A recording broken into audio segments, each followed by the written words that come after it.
Welcome to the Sunday Footy Show. Big morning coming up as we reflect on an incredible State of Origin series. The gang is back together. Brad Fittler, Andrew Johns, and a big congratulations and welcome back to Billy Slater. Thanks, Em. Good to be back. Oh, that's big of you. Yeah. Good one. I was actually happy for Bill and happy for Cameron Munster. Yeah. But Phil still wanted to throw the toys out. There's no tears this year, but well done, Bill. Well done, Bill. Outstanding effort, mate. Very proud of you. Some very brave calls and, yeah, great coaching effort. Bill, now that you've had 4 days to reflect, how are you feeling? Because not only was it an incredible series, but emotional as well. So I imagine over the last few days you've probably relived many moments on the field, off the field, and it's just been an absolute roller coaster. Yeah, had time to exhale now, and unfortunately when you do that you're a little bit vulnerable from getting run down. So it's been not just a big couple of months, but a big 6 months really, because the preparation you put into the first half of the year, watching players, analysing the habits of their game, and then going through the emotional roller coaster of the State of Origin series, it certainly takes its toll. But yeah, what happened four nights ago was incredible. A testament to the players and the commitment that they had to each other, to the team, and to their state. And there's so many great storylines. I'm sure we'll get into them.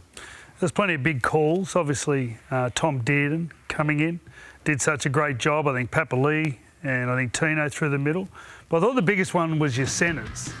Some young blokes out there, and we spoke about how good our centres were. What did you see about their game? And as like no one knows Shibasaki really, and we know very little of Robert Toya. Give us an insight into what you made of their games. Yeah, and New South Wales centres are genuine stars of our game, and they've got so much attack in them. But these two guys have got really good habits in them. Robert Toya is a young 20-year-old centre. I'll get to him. I'll talk about Gamut Shibasaki first, and we see some vision of him in the game. He's been a journeyman, played a few games for a few different clubs, spent a bit of time over in Japanese rugby, and this year in particular, he's really put a lot of focus into the work off the football. The defensive side of the game is a really important part of the game, and it's probably the main reason why these two centres are in the position they're in, playing for their state. And Gamut's done a great job over the off-season training trial to be in a Queensland State of Origin player. And young Robert Toya, he's a 20-year-old young man that's had 2 knee reconstructions. He's been through some adversity. He's built that resilience, but again, he's similar in the terms that he values the hard parts of the game. He's got talent, but it's those hard parts of the game when times get tough, and they sure get tough in Origin, you continue to turn up. One that surprised me was Hemiso at fullback in front of Reece Walsh. Why? Why did you go Hemiso? I just felt right now he's playing to a standard that deserves the opportunity. So it didn't take me long. We called the game when Kalen got injured. When he got 4 tries?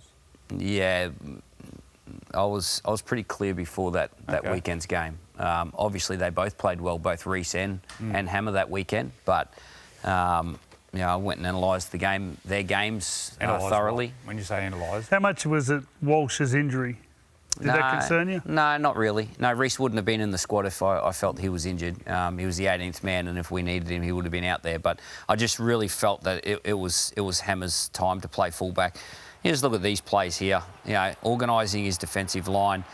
Saves a try here. Reece Robson burrows down. He holds him up. And then gets in position. The very next play. This is the very next play. 10 seconds later, last play of the set. Angus Crichton goes through, and he's there again. We talk about the fullback in the New South Wales team. He's probably the best at doing all that little stuff. Was that natural? Did you do much work with him over the week and a half that you had with him? Yeah, definitely. But also over the last 18 months, he's improved that part of the game immensely. So, they're the things that I analyse when I watch, players, apart from a whole heap of other stuff. But you've got to have that defensive play in your game if you're going to play at the highest level. Billy, one of the storylines, or the biggest ones coming out of the match, was Cameron Munster and the devastating tragedy of losing his father. some of the pictures after the match where you and Cameron shared this really special moment. Here it is. And I think everyone across Australia, the millions watching at home, felt a part of that moment as well. Yeah. Can you talk us through how special your bond is with Cameron, and did you realise that rugby league was possible of creating such a bond and such emotion? Yeah, it's gonna make me cry. Yeah, that like it means a lot, and there's a few different things. Like firstly, like I lost my father in January, and I know how it feels when you lose someone so close to you. So, you know, there was that connection. The other thing, what a great way to honour your dad, and you know the connection that those two, Steve and Cameron, would have had through this footy team. As Cameron grew up, they would have sat down and watched this footy team together, and then they would have spent so many great moments. And the last moment of Stephen's life with Cameron playing in this team would have been him as captain over in Perth and being man of the match. And like that's so special. And I'm sure there would have been a whole heap of connection from people that have lost loved ones that have been connected through this footy team. So not only did Cam honour his father through playing in this game and the way that he played, but also inspired people to think about their loved ones and the connection that they had with their loved ones through this football team. So I was really proud of him. He would have been proud of his own performance, and boy, didn't his teammates stand up for him. He played a bit of a different role. In game 2, he ran a lot. Yeah. In game 3, he kicked a lot. He was very smart with his kicking game, and his end of sets were nearly perfect. He, you know, if anything, plenty of times he had his runners down there challenging with kicks and put the back three of New South Wales under a heap of pressure. He sort of did it with his smarts, not his running game, which he normally does. And you two know this better than anyone. When you're a half in a half pairing, it's a pairing, and it's a really selfless act to actually sit back and let your half shine, the other half shine. And when Tom Dearden was having the game that he was having, Cameron Munster, being that selfless leader he is in the footy team, he actually sat back and let him shine. So, like I said, you two know that part of the game better than anyone, and I felt he really did that, and that's a great testament to his maturity in that role. When you embraced Cameron Munster there, what were you saying to him? Yeah, look, I was just telling him how proud I was of him, how proud his dad would have been of him, and just showing him love, really. I actually spent yesterday with Cam and his family at home, and we watched the Melbourne Storm play together. And how's he going? No, he's going okay, but unfortunately when you go through these situations, time and life doesn't stop. You know, for you it does, but for everyone else it keeps rolling, and you know, it's not gonna. It doesn't change now that the game's over, and he's still lost his dad, and he's still going to have to deal with that forever now. So, but he's going okay. This tackle and try saver on Brian To'o. Yeah, and if you watch Tom Dearden closely playing every week, he's putting himself in these positions all the time. What a courageous little competitor he is, and I really feel over the last couple of months he's grown into a game manager, and he's developed that kicking side of his game. So I think over the next little period, Tom Dearden's going to be one of our top-line halfbacks consistently. At the moment, New South Wales, we are eating our own. Now, you can only play as well as the opposition lets you. That was nearly a perfect performance in Origin. Robert To'o made an error in the 68th minute. Other than that, they gave New South Wales absolutely nothing. They were disciplined. There was a few penalties went New South Wales' way in the second half. But nearly all the ball in the first half was coming out of trouble off kick reception footy. So we're not giving Queensland enough credit for how good they were. You can only play as good as the opposition lets you. Second half, I thought New South Wales were poor, playing too structured. But all in all, they were too good.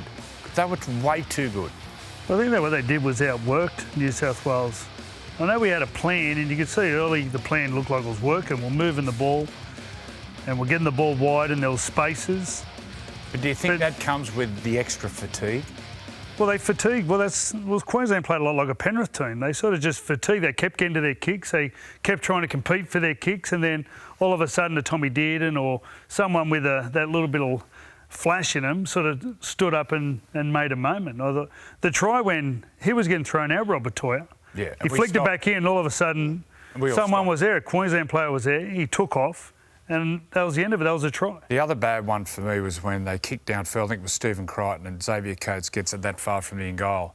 He runs in field. Connor Watson's chasing. Connor actually turns around and puts his, where are you? Where are you? That was a worrying thing for me. And we didn't have a plan B. They had the rushing defence, in particular on Queensland's right side. They rushed us hard. That was a bad boo-boo early. Can't get those wrong in Origin. But we didn't have a plan B. Someone had to say, righto, they're rushing, righto, we're changing. Now, this is the one I'm talking about. Watch Connor Watson at the post. So we all stop. Watch Connor Watson's reaction. Look, he puts his hands out. Where are you? What are you doing? Yeah, we stopped. Because we thought the ball was going dead. You cannot stop moving your legs at that level. At the highest level, if you walk, you get found out. We walked on some of the big occasions. Some of the big occasions, we just weren't there. Which, does it go down to desire or it's fatigue? It's probably both. There was a moment after when Zach come jamming in and missed the tackle. On Shibasaki. Yeah, we did a kick and a chase, and then Zach and Stephen Crichton actually ran over each other, and one of them fell over, then Crichton fell over. Like, from early on in the game, I felt like we started to play on our own. We stopped working as a team. And the one thing Queensland did unbelievably well was they just worked as a team. But every time we shifted the ball, New South Wales turned around, and there was 3 or 4 jerseys there, not just one. I think we're a bit the opposite. We got really isolated early in the game. And that's from that kick chase, no errors. That's that pressure. I think it just gets you isolated in your own brain, and all of a sudden you start playing like that. The defensive plan, in particular on your right side, to rush to keep the ball from Latrell, how happy were you that came off? Yeah, well, there were obviously some deficiencies in game 2 and even game 1 where they scored a whole heap of tries down there. So, you know, I think a lot of credit's got to go to the coaching staff, not me, but you know, Josh Hannay, you know, who worked tirelessly with those outside backs in decision making and getting that right. Matt Ballon, Nate Miles, and Alfie Langer. So JT was in there as well doing some stuff with Tom Dearden and the halves. So was that Tommy controlling that edge and deciding when to wedge, when to jam and when not? Well, I think it's about everyone supporting each other and doing the same thing. So getting on the same page and building that continuity, which was hard because probably my decisions about changing, you know, positions all the time. But, you know, they did a great job. They did a really good job of connecting and working together. And when someone made a decision, well, you see everyone supporting him behind there. So it's about working as a team and doing things together. This was the one for me. Look at that. And then, you know, they're playing that. And the further the halfback goes into the line, the less time you give to your outside men, especially if the defence is. Well, I can't believe teams sit so much. I can't believe halves and centres sit so much. Like, once someone hits the line, it's really a good time for someone from outside in. Just to jam. Just to jam. Pick your mark and jam. I watch it week in, week out. Watching the Dragons last night, the first 2 tries.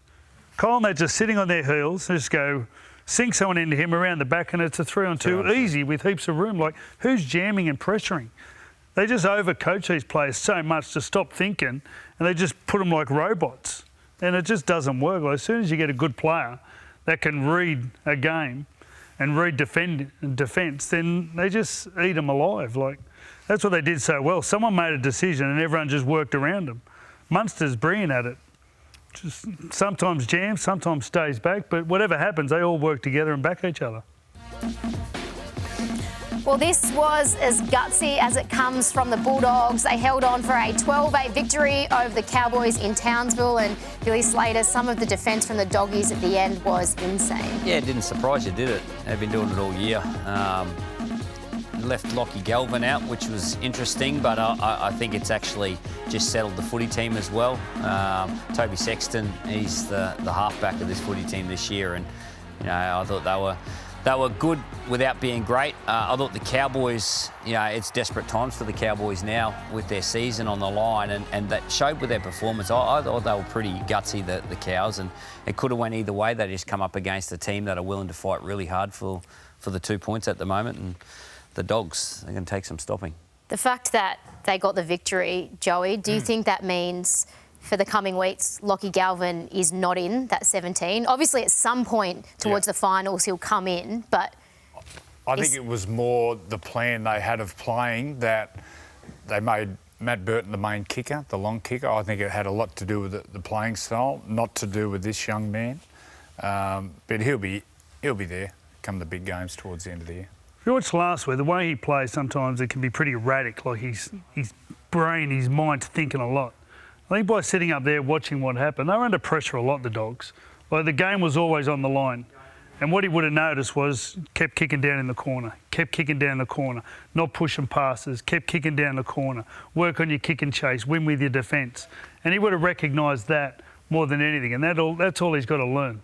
Just when to actually pull the trigger on those passes and when to hold. We're all talking about how much value Lockie's going to give to the Bulldogs.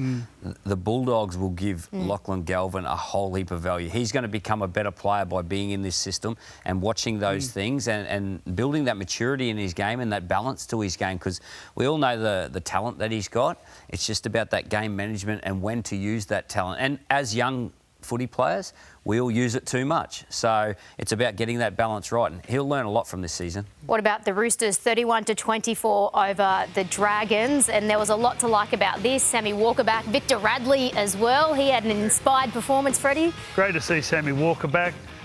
Good defence was optional early on. It was 18 all. It was 18 all after about 20 minutes, but some great footy. And I think the Roosters just a bit too good. They scored right at the death. They were up by a point the first half. Field goal, put them in front 19-18, and Teddy ended up setting up a try late in the game, but it was very entertaining. And Sammy Walker, I thought it was great.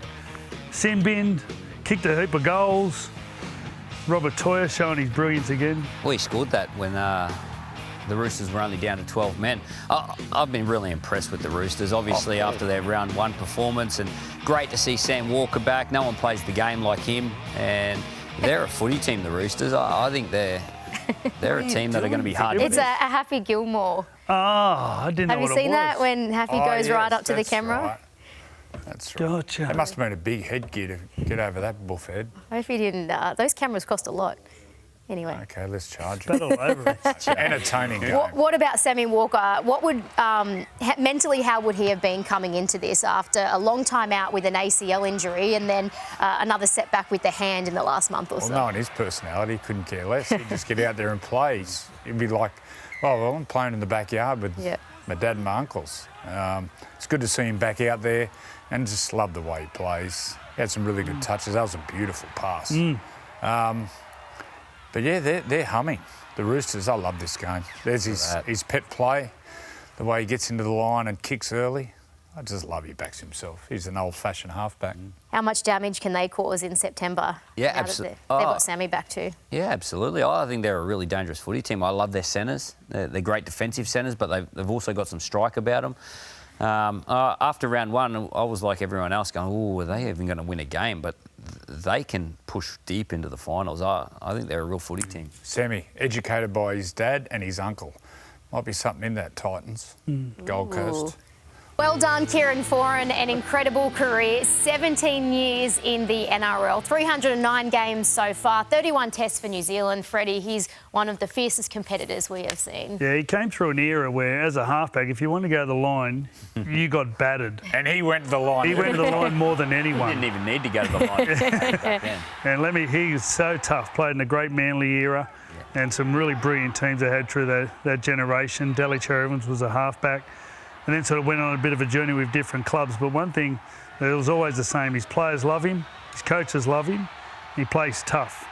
Plays tough every game.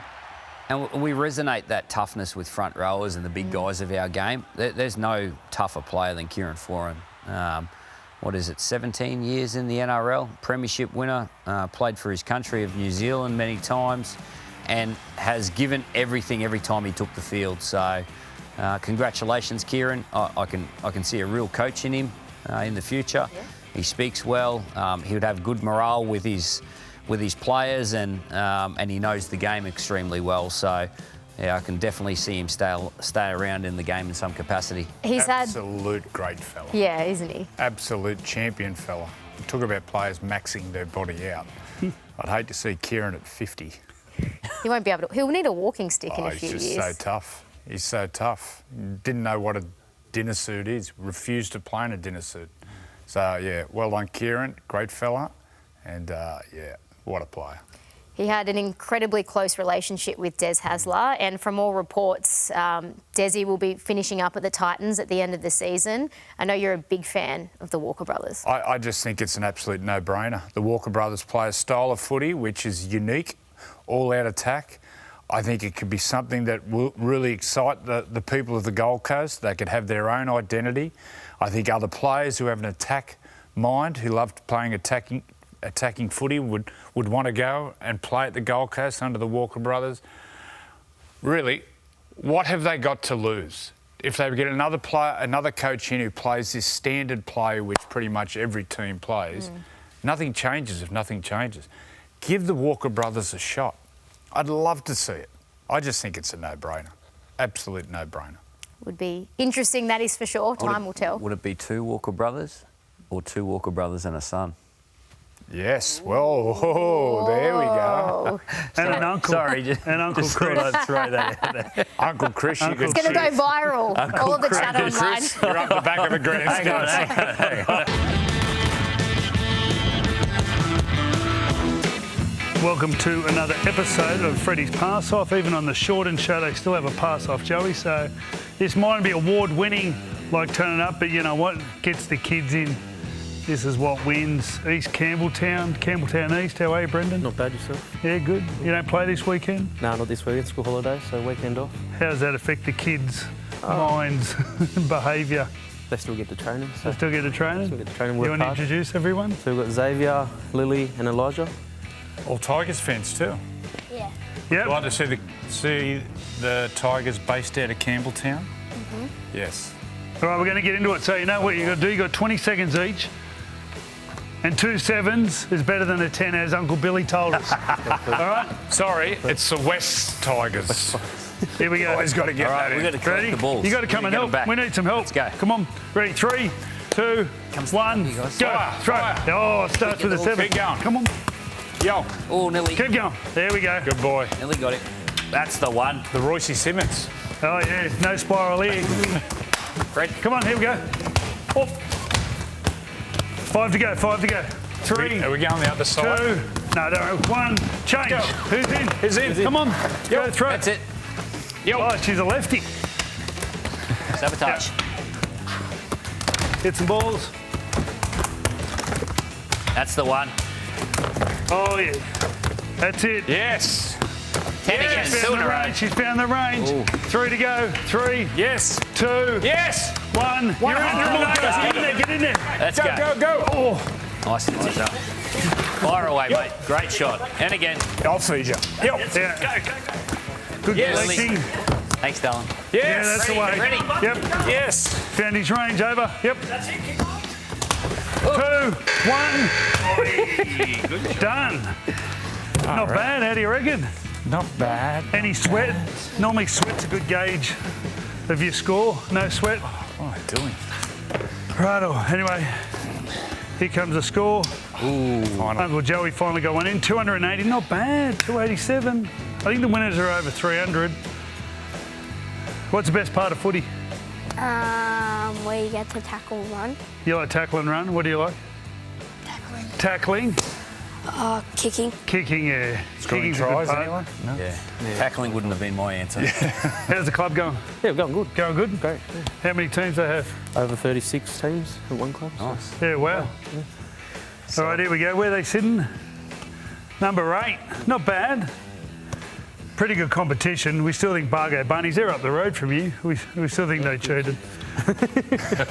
Anyway, have a great afternoon. Thank you. And we're going to say goodbye to you from the Sunday Footy Show. We've got the Warriors v the Eels with some expert commentary by our man here, Joey Johns.